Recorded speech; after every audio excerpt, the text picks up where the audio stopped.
जय श्री श्याम, जय मनोना धाम। आप सभी श्याम भक्तों का स्वागत है एक नई वीडियो में एक ताजा अपडेट के साथ। तो जो भक्त यहाँ पर 17 जनवरी से लेके 20 फरवरी तक आ रहे हैं वो हो जाएं सावधान, क्योंकि दोस्तों महाराज जी अभी के टाइम पर बैठ रहे हैं, नहीं बैठ रहे हैं। और 17 जनवरी से लेके 20 फरवरी के बीच में महाराज जी कब कब धाम पर मिलेंगे और कब कब धाम पर नहीं मिलेंगे तो आपको जानकारी नहीं है। आप दूर दूर राज्यों से, अलग अलग शहरों से, दूर दूर से यहाँ पर आते हो या फिर आना चाहते हो, क्योंकि दोस्तों यहाँ पर बहुत बहुत दूर से लोग आते हैं और कोई YouTube के जरिए, कोई Facebook के जरिए, कोई Instagram के जरिए वीडियो देखते हैं, क्योंकि दोस्तों यहाँ पर चमत्कार होते हैं। यहाँ पर बाबा के जरिए, चाहे खाटू श्याम महाराज के जरिए, क्योंकि दोस्तों चमत्कार तो खाटू श्याम महाराज के जरिए होते हैं लेकिन बाबा के द्वारा होते हैं। तो यहाँ पर लोग, हर कोई चाहता है कि हम भी अपनी समस्या लेके जाएं, हम भी अपनी जो समस्या है वो वहाँ दिखाएं, क्या फायदा, क्या मालूम हमारे लिए भी फायदा हो जाए।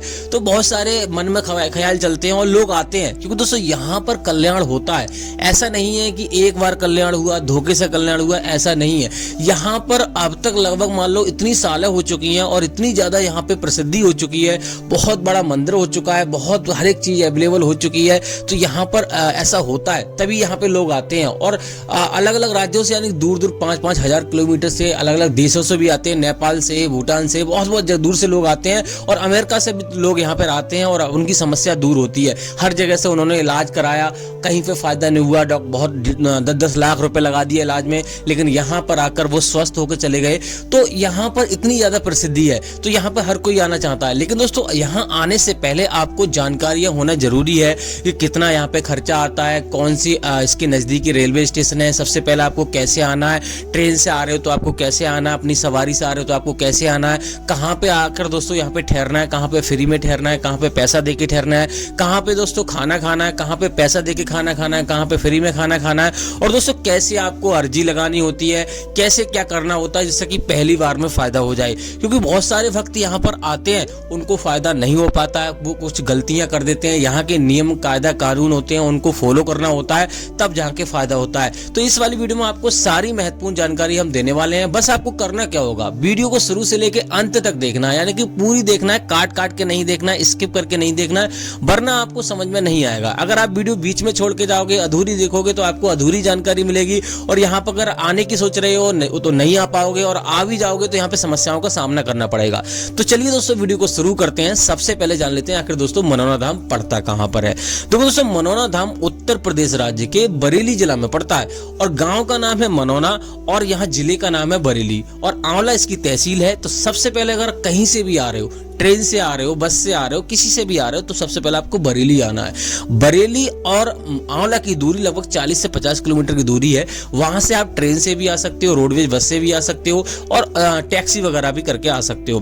ट्रेन से आओगे तो लगभग यहाँ पर 20 रुपए का किराया लगेगा एक व्यक्ति का, और रोडवेज से आओगे तो 70-80 रुपए का किराया लगेगा। और यहाँ पे अपनी सवारी से यानी कोई टैक्सी वगैरह करके आओगे तो यहाँ पे 500-1000 इस प्रकार का कमरा, यानी कि सॉरी, यहाँ पर आपको चार्ज देना पड़ेगा, उतने में आप यहाँ आ जाओगे। अब दोस्तों बात करते हैं यहाँ पर पहला काम क्या करना होता है। तो दोस्तों पहला काम यहाँ पर आपको ये करना है कि यहाँ पे सुबह में पहुंचना है। अगर आप सुबह में पहुंच जाओगे तो एक दिन में दर्शन हो जाएंगे, क्योंकि दोस्तों अगर यहाँ पे आप आए और भीड़ ज्यादा मिली तो कम से कम यहाँ पे 14-14 घंटे, 15-15 घंटे, 2-2 दिन लग जाते हैं और इतनी देर में नंबर आता है। क्योंकि दोस्तों यहाँ पर हर कोई चाहता है, दूर दूर से लोग आते हैं और अपनी समस्या लेकर आते हैं, और यह फायदा होता है तो लाइन लगती है। चाहे कितना भी यानी कि इंतजार करना पड़े, भक्त यहाँ पर दर्शन करके जाते ही हैं, चाहे कितनी भी परेशानी क्यों ना हो। और यहाँ पर भक्त यहाँ पर रुकेंगे, तो यहाँ पर रुकने के लिए आपको कम से कम 2-3 दिन का समय आपको लेके आना है। सुबह में अगर आ जाओगे तो हो सकता है आपके एक दिन में दर्शन हो जाए। हमारे जो हमने बताया उस तरह से आप दर्शन करोगे तो आपको एक दिन में दर्शन हो जाएंगे मेरे हिसाब से। अब दोस्तों बात करते हैं यहाँ पे आपको पहला काम क्या करना रहता है यहाँ पहुंचने के बाद। देखो दोस्तों, अगर आप सुबह में पहुंचते हो तो आपको सबसे पहले यहाँ पे स्नान करना है। स्नान करने में सक्षम नहीं हो, सर्दियों का समय चल रहा है, तो आपको यहाँ से हाथ मुंह धोकर श्याम जल की बोतल आपको खरीदनी है, जो कि आपको 20 रुपए में आपको मिल जाएगी। श्याम जल की बोतल खरीदने के बाद आपको जाना है यानी कि प्रसाद लेने के लिए। प्रसाद यहाँ पे 51 रुपए से शुरू हो जाता है, 51 रुपए या 101 इस प्रकार का आपको प्रसाद मिलेगा। वहीं से आपको अर्जी फॉर्म खरीदना है, जो कि आपको 10 रुपए मिलेगा। अब दोस्तों बात करते हैं आपको अर्जी फॉर्म कैसे भरना है। देखो, अर्जी फॉर्म भरने के लिए अगर आप जो भी समस्या है आपको लिख देनी है, उसमें कुछ भी ज़्यादा कुछ नहीं होता है। अगर आपको भरना नहीं आ रहा, पढ़े लिखे नहीं है, तो आप दुकान वाले भैया से आप अर्जी फॉर्म भरवा लीजिए, अपनी समस्या है वो आराम से लिखवा दीजिए। अब दोस्तों बात करते हैं यहाँ पर अर्जी फॉर्म लेकर आपको कहाँ जाना है। देखो दोस्तों, अगर आप यहाँ पर टोकन लेते हो, लाइन में नहीं लगना चाहते हो, तो आपको टोकन लेना है। टोकन लेने के लिए आपको छोटे वाले मंदिर और बड़े वाले मंदिर की जस्ट सामने आपको लाइन लगी मिल जाएगी हेलीपैड की तरफ, तो वहां पर आपको लाइन में लगना है। सुबह 4 बजे से लाइन लगना शुरू हो जाती है उसी की टोकन की भी, तो वहां अगर लाइन में लगोगे तो आपको टोकन मिल जाएगा। लेकिन दोस्तों टोकन आपको याद रखे, गंभीर लोगों को टोकन दिया जाता है, हर किसी को टोकन नहीं मिलता है। जैसे कि कोई विकलांग हो गया, चल नहीं सकता है, कोई और कोई दिक्कत है, ज्यादा बड़ी सीरियस मरीज है, तो उसको टोकन दिया जाता है। लेकिन आपको विशेष ध्यान रखना है, एक चीज आपको और बता दें हम कि यहाँ पे अगर आप आ रहे हो, आपका मरीज ज्यादा सीरियस है, तो आप लेके ना आए, क्योंकि उसको ज्यादा परेशानी होगी। यहाँ पर आप कुछ किसी स्वस्थ व्यक्ति को भेज दीजिए, अपने मम्मी पापा भाई बहन जिस किसी को भेजना चाहते हो भेज दीजिए, आराम से आए, यहाँ पर दर्शन करें। हर एक चीज जैसे उसको लेकर, मरीज को लेकर आओगे, वैसे आपको यहाँ पे काम करना है। महाराज जी से जल पड़वाना है और आराम से घर लेके जाना है। फोटो आप फोन में ले आइए, उनका आशीर्वाद उनके फोन से ही दिला दीजिए और आराम से घर पे सेवन करवाइए जब उनको फायदा हो जाए। महाराज जी स्वयं कहते हैं ये बात कि जब फायदा हो जाए तब मेरे पास आए, पहले यानी कि फायदा हो जाए तब यहाँ पर आए, अन्यथा ज्यादा गंभीर मरीज है उसको लेकर ना आए। हाँ नॉर्मल है, सही है, थोड़ी बहुत दिक्कत है तो आप आराम से आइए, दर्शन कीजिए और यहाँ से श्याम जल लेके जाइए। क्योंकि दोस्तों यहाँ पर कोई डॉक्टरी इलाज नहीं होता, यहाँ पर सिर्फ श्याम जल मंत्रों के द्वारा पढ़ के पिलाया जाता है। सादा पानी होता है नल का, वही पिलाया जाता है और उसी से कल्याण होता है। और यहाँ से उसी से ही यहाँ पर बहुत खतरनाक से खतरनाक बीमारियां ठीक हुई हैं। आप समझ सकते हो कि अमेरिका के लोग और अमेरिका यहाँ की बड़े बड़े डॉक्टर यहाँ पर आए और यहाँ पर अचंबा हुआ, यानी कि कोई चीज उन्होंने किसी का टेस्ट किया किसी मरीज का, और जब वो दोबारा यहाँ से गए तो वो चीज मिली नहीं, उन्हें वो बीमारी मिली नहीं, तो बहुत ज्यादा आश्चर्य हुआ। और यहाँ पर यानी कि डॉक्टर भी यहाँ पर इस बात को मानते हैं कि यहाँ पे ठीक होते हैं लोग और जो भी समस्या होती है वो दूर होती हैं। तो यहाँ पर आपको ये नहीं सोचना चाहिए कि यहाँ पर हमारी दूर होगी या नहीं होगी। तो दोस्तों अब बात करते हैं, यहाँ पर आपको मंदिर के दर्शन आपको पहले कर लेने हैं या फिर महाराज जी के दर्शन कर लेने हैं। महाराज जी मैंने आपको बता दिया, थोड़ा सा श्याम जल आपको पिलाएंगे। सुबह 4:30 बजे से और लेके 11:55 से पहले आपको श्याम जल का सेवन करना रहता है एक बार, और कभी भी गैप नहीं करना रहता है। और दोस्तों यहाँ पर आपको मंदिर दर्शन जब करोगे तो आपको अर्जी फॉर्म वहीं जमा करना है और वहीं पर आपको प्रसाद चढ़ाना है और कोई काम नहीं करना है। मंदिर के दर्शन, महाराज जी के दर्शन करने के बाद आपको सीधे घर जाना है, इस बात का भी विशेष ध्यान रखना। श्याम जल आपको कहीं पे रास्ते में कहीं पे ऐसी स्थान पे नहीं जाना है। आपने अपने मन में सोच लिया कि यहाँ पे हम 30 स्थान घूमेंगे या कहीं घूमेंगे, रिश्तेदारी में घूमेंगे, ये काम आपको नहीं करना। सीधे अपने घर जाना है और डेली आपको सेवन करना है। मीट मछली अगर आप खाते हो तो वो भी आपको नहीं खानी है, इस बात का विशेष ध्यान रखना है। अब दोस्तों बात करते हैं, यहाँ पर मान लो आप सुबह में नहीं पहुंच पाते तो आपको क्या करना चाहिए। सुबह में अगर आप नहीं पहुंच पाते तो रुकने की व्यवस्था आपको पहले देखनी है। यहाँ पे धर्मशाला में रुक सकते हो। धर्मशाला में 1000 से लेके 3000 रुपए का खर्चा आता है। अब दोस्तों बात करते हैं होटल में कितना खर्चा आएगा। होटल में आपको 800 से लेके 1800 रुपए का खर्चा आएगा एक कमरे का। उसमें 7 से 8 लोग रुक सकते हो, कोई दिक्कत वाली बात नहीं है। अब दोस्तों बात करते हैं यहाँ पे खाने पीने का कितना खर्चा आएगा। तो दोस्तों खाने के लिए यहाँ पे शुद्ध शाकाहारी भोजन आपको मिलेगा, 60 से 70 रुपए की थाली मिलेगी और भंडारे भी यहाँ पे चलते हैं। जैसे बस स्टैंड पे आप जाओगे, यहीं पे बस स्टैंड बना हुआ है, वहां पर आप आराम से भंडारे चलते आपको मिल जाएंगे।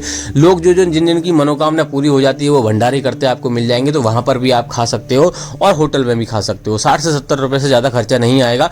बात करते हैं यहाँ पे अगर आप मान लो फ्री में रुकना चाहते हो तो जगह जगह यहाँ पे टीन सेट पड़े हुए हैं, वहां पर आप रुक सकते हो। और यहाँ से प्रसाद लिया है वहां पर भी दुकान में भी आप रुक सकते हो, लेकिन शर्त यह है कि आपको प्रसाद वहीं से लेना है। और यहाँ पर आपको टीन सेट में रुकने के लिए कोई चार्ज नहीं लगेगा। यहाँ पे महाराज जी ने खुद भक्तों के लिए यहाँ पे टीन सेट डाले हुए हैं, तो आराम से वहां रुक सकते हो। अब दोस्तों बात करते हैं यहाँ पे कौन कौन सी बीमारियां महाराज जी देखते हैं, कौन कौन सी बीमारियां नहीं देखते हैं। तो देखो दोस्तों यहाँ पर महाराज जी कोई इलाज नहीं करते, डॉक्टरी इलाज नहीं करते, तो ऐसा हो कि कोई बीमारी ना देखें। यहाँ पे प्रत्येक प्रकार की बीमारी देखी जाती है, प्रत्येक प्रकार की समस्या देखी जाती है और सभी का कल्याण होता है। लेकिन ये शर्त यह है कि सच्चे मन से अर्जी लगानी है, सच्चे मन से सारे काम करने हैं। आपके मन में एक भी विचार ये ना आए, एक भी बार ये विचार ना आए कि चलो कोशिश करके देख लेते हैं, हो जाएगा तो ठीक है, नहीं तो कोई बात नहीं है। आपको पूर्ण आस्था के साथ आना चाहिए और पूर्ण विश्वास रखना चाहिए कि 100% हमारी कल्याण होगा, हमारी जो भी समस्या है वो दूर होगी। तो जरूर यहाँ पर महाराज जी के छूने भर से यहाँ पे समस्याएं दूर होती हैं। आप ये सोचो कि छूने से ही यहाँ पे समस्याएं दूर हो जाती हैं। तो यहाँ पर आप आओ और अपनी आस्था लगाओ और अपने खाटू श्याम महाराज से विनती करो, आपकी मनोकामना जरूर पूरी होगी। अब दोस्तों बात करते हैं यहाँ पे महाराज जी अभी के टाइम पे बैठ रहे हैं नहीं बैठ रहे हैं। तो देखो दोस्तों, महाराज जी अभी के टाइम पे लगातार बैठ रहे हैं। अगर अभी आ रहे हो तो आराम से आइए, कोई दिक्कत वाली बात नहीं है, आराम से आप आ सकते हो, आपको महाराज जी धाम पर ही मिलेंगे। अब दोस्तों बात करते हैं आपको और कौन कौन सी सावधानियां आपको बरतनी है। देखो दोस्तों, यहाँ पर पहले तो आपको श्याम जल कभी भी ऑनलाइन नहीं मंगाना है और सीधे अगर यहाँ से जा रहे हो तो आपको घर जाना है। दूसरी बात यह है कि कहीं पे ट्रेन में पैरों के तले या ऐसी जगह आपको श्याम जल नहीं रखना है, नहीं तो वो खंडित हो जाएगा। अब दोस्तों बात करते हैं महाराज जी कब से कब तक धाम पर बैठेंगे और कब से कब तक धाम पर नहीं बैठेंगे। देखो दोस्तों, महाराज जी यहाँ पर अभी के टाइम पे तो लगातार बैठ रहे हैं, जनवरी लगातार बैठेंगे। फरवरी में भी यहाँ पर 20 फरवरी तक महाराज जी धाम पे बैठने की आशंका है। बोल रहे हैं कि महाराज जी 20 फरवरी तक बैठेंगे, लेकिन अचानक कहीं पे जाते हैं, जैसे जनवरी में पूरे बैठे और जनवरी के बाद महाराज जी अचानक कहीं चले जाते हैं। आपको विशेष ध्यान रखना है, बुधवार और बृहस्पतिवार को तो आपको नहीं आना, इस दिन तो बैठते ही नहीं महाराज जी। बाकी दोस्तों आप किसी भी दिन आ सकते हो, लेकिन हमारी वीडियो देखकर ही आए। फरवरी में डेली हम अपडेट देते रहते हैं, कुछ और नई जानकारी होती है वो भी देते रहते हैं। और हमारे चैनल पर नए, चैनल को सब्सक्राइब करके रखिए। वीडियो अगर आपको अच्छी लगती है तो वीडियो को भी लाइक कीजिए और वीडियो में जय खाटू श्याम महाराज और जहां से आप आ रहे हो वो जरूर लिखिए। फिलहाल दोस्तों इस बार वीडियो को यहीं रोकते हैं।